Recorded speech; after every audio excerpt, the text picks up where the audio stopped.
take a deep breath. Now ask yourself something. Was that thought you just had really yours? Are you completely sure? Because what I'm about to tell you today is going to make you question every voice inside your head, every impulse you believed was your own, every emotion you thought was born from you. And if this makes you uncomfortable, perfect. Discomfort is the first sign that something doesn't want you to keep listening. There is something attached to you. This is not a metaphor, it's not cheap poetry to sell you a course.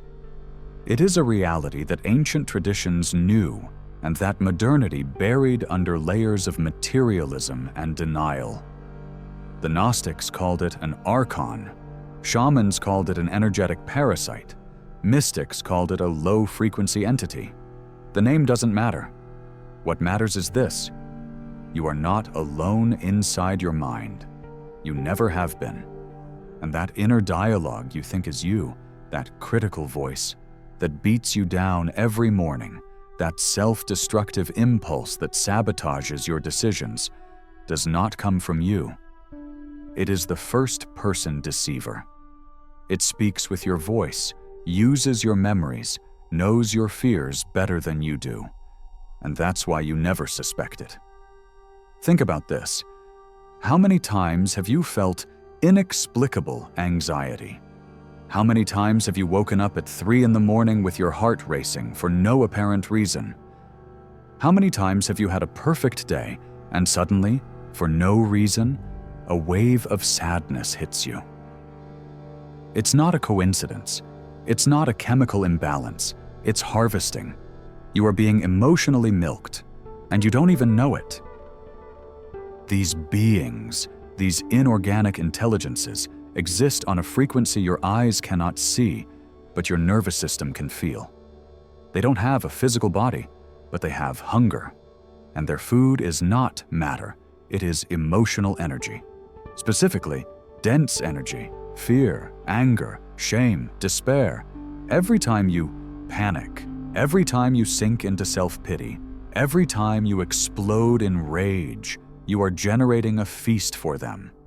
And the worst part is that they provoke those emotions. They don't wait for you to feel bad. They push you into the abyss. Here is the mechanism.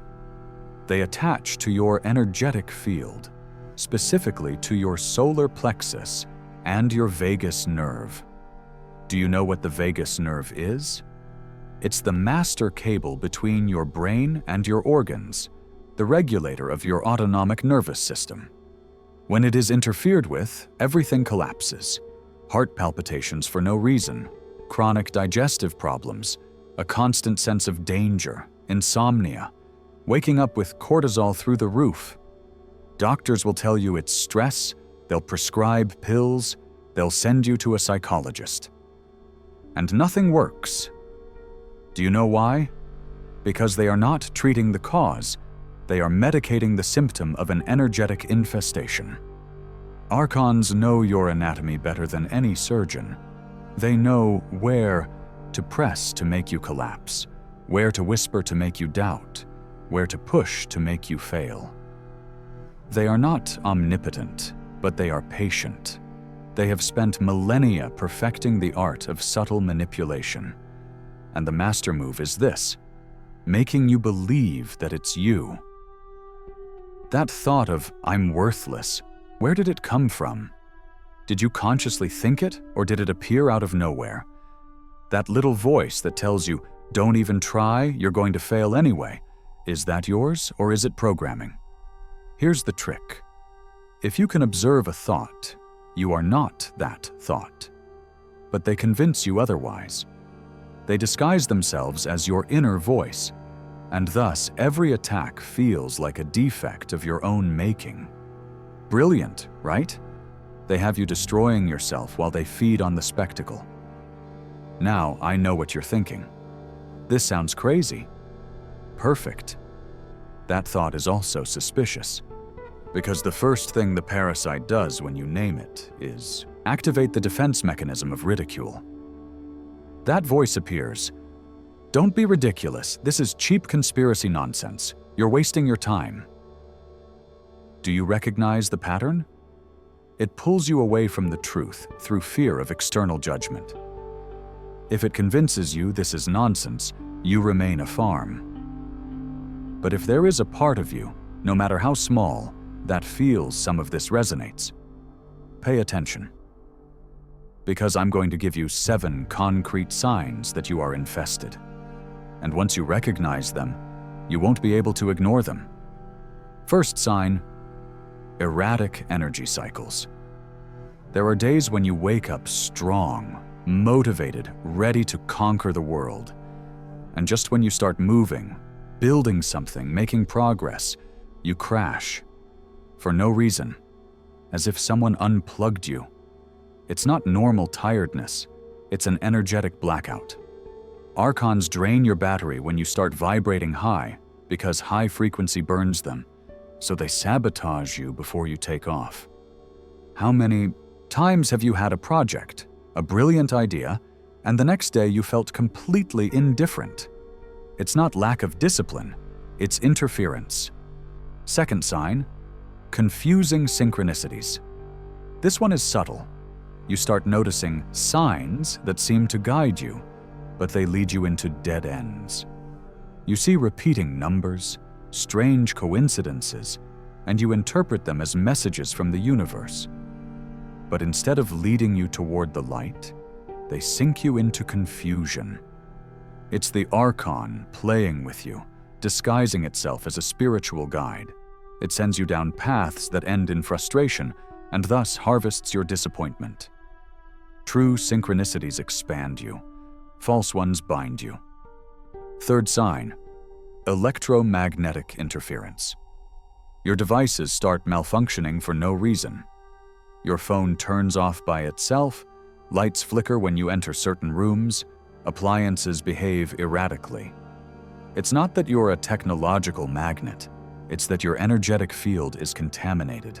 Archons generate distortion in the electromagnetic spectrum. They are dimensional parasites, and their presence leaves traces in matter. Pay attention to the patterns. If every time you decide to do something important, your technology collapses, it's not bad luck. Fourth sign: oppressive dreams. I'm not talking about normal nightmares. I'm talking about sleep paralysis, the sensation of presences in the room, waking up with the certainty that something was there. Archons attack during sleep because your defenses are down. They drain you while you sleep, program you with disturbing images, make you feel powerless. If you wake up more tired than when you went to bed, if you feel pressure in your chest when you open your eyes, if your dreams are battlefields, you are being visited. Fifth sign: attacks through other people. This is the most twisted one. Archons don't only attack you directly, they use proxies. Suddenly, someone close to you attacks you for no reason. A friend betrays you, your partner explodes in anger, a coworker sabotages you. And the strange thing is that afterward, those people don't even remember why they did it. It's as if something temporarily possessed them. Because that's exactly what happened. Archons jump from host to host, seeking to generate maximum emotional damage. If you notice that every time you start growing, someone around you collapses or attacks you, it's not a coincidence, it's strategy. Sixth sign: knots in the solar plexus. A constant sensation of pressure in the stomach, as if you were carrying a stone in your abdomen. The solar plexus is your center of personal power, and it is the Archon's favorite anchoring point. When you feel that knot, it's because something is latched on there, draining you. Sometimes it manifests as chronic anxiety, other times as that feeling of emptiness you can't fill with anything. It's not clinical depression, it's energetic vampirism. Seventh sign: spiritual apathy. This is the most lethal sign. Suddenly, everything that used to inspire you, everything that connected you to something greater, seems irrelevant. Meditation becomes impossible. Prayer feels empty. reading sacred texts bores you. It's the Archon closing your channels of connection to the source. If they cut you off from the divine supply, you are completely at their mercy. And the worst part is that they convince you that you matured, that those things are no longer for you. That esotericism was just a phase. A lie. It's the parasite making sure you don't find the exit. Now, if you recognized at least 3 of these signs, we need to talk about what comes next. Because identifying the enemy is not enough. You have to expel it. And this is where most people fail. They think that with good intentions and a bit of superficial meditation, they'll cleanse themselves. It doesn't work like that. Archons don't leave because you politely ask them to. They must be expelled with authority, precision, and force. And for that, you need a protocol. First step, cleansing the environment. Archons anchor themselves in objects, especially in technology you use compulsively, and in spaces where you've had emotional crises. Start with your bedroom. Unplug everything, open the windows, light sage or Palo Santo incense. It's not cheap mysticism, it's energetic science. Smoke alters the frequency of a space. While you do it, speak out loud. Yes, out loud. Declare, "This space is sovereign. Any entity that does not serve my highest good must leave now." It sounds simple, but the voice has power. When you speak with authority, the field restructures. Archons operate in silence, in passivity. When you impose your will verbally, they falter. Second step, revocation of contracts. Here's what no one tells you. Archons cannot attach to you without your consent, but consent is not always conscious. Every time you give in to a vice, every time you sink into self-pity, every time you say, "I can't," you are signing a tacit agreement. So you must cancel it. Sit in silence, close your eyes, and declare, "I revoke all contracts, agreements, or pacts I have made, consciously or unconsciously, with any entity not aligned with the light. I reclaim my energy, my will, my sovereignty. Now." Repeat this for 21 consecutive days. 21 days because that is the cycle the nervous system needs to reprogram itself. Third step, emotional neutralization. Archons feed on reactivity. Every time you explode, every time you panic, you are serving the banquet. The key is to cut the supply. It's not about repressing emotions, it's about observing them without feeding them. When you feel anger, fear, or sadness invading you, stop. Take a deep breath and say mentally, "I see you, but you are not mine." That simple phrase creates distance between you and the emotion. And when you create distance, the Archon loses control. It cannot possess you if you don't identify with what you feel. This is real-time deactivation. Fourth step, construction of the sealed aura. Visualize a field of golden light around your body. It's not fantasy, it's sacred geometry. Every thought has a frequency, and frequency builds fields.